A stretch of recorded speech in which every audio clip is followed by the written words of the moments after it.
books, it made no sense whatsoever that Geralt would end up with Triss in the end.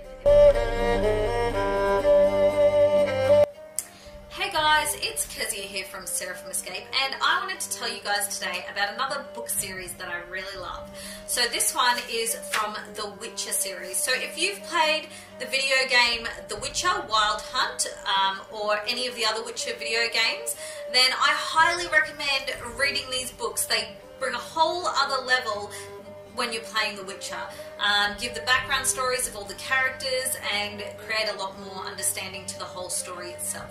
So, first of all, I want to tell you guys that the Witcher series is written by an author whose name I'm not sure I can pronounce.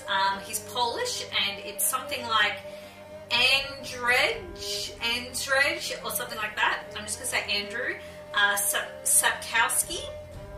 And as I said before, he's a Polish author. So these books are Polish and they've been translated into English. Some of them are not completed, so there are fan translations that you can get online, and some of them are, and you can get them on audiobooks and all that kind of stuff. Now, there are 2 short story collections and there's 5 novels. And if you read them in the order that they were written, then you're reading them in the wrong order. This is what I did. I read them in the novel order, and then I read the short story collection. I recommend if you're going to read these, read them in chronological order. Don't read them in the order that they were written. So it starts with the 2 short stories, which are The Last Witch, and if you played The Witcher, you will have some idea what that might be about, and Sword of Destiny. So read those 2 first. They're great because they're a bunch of little short stories, kind of like playing The Witcher really.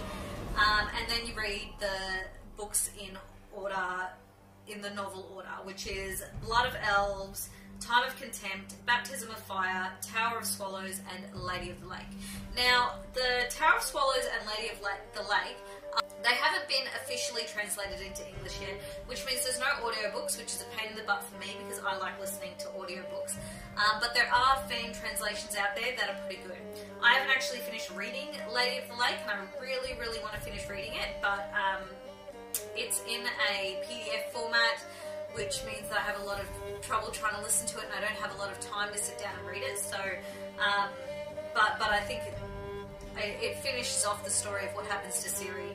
Now, reading these books is not going to ruin anything about the game because the game happens after the books. So, this is just a prelude to what's going to happen in the games. Tells you all about. It follows Geralt and Ciri's story, gives you a greater understanding of who Yennefer is, who Dandelion is. I know in the game they call him Dandelion, in the audiobooks they call him Dandelion, which is a bit funny. I know for people who have played the Witcher games, my husband played the first 2, and the love interest Triss, when he got to the 3rd game, made the most sense that Geralt would end up with Triss. But for me, who had read the books, it made no sense whatsoever that Geralt would end up with Triss in the end. It made the most sense that he would end up with Yennefer.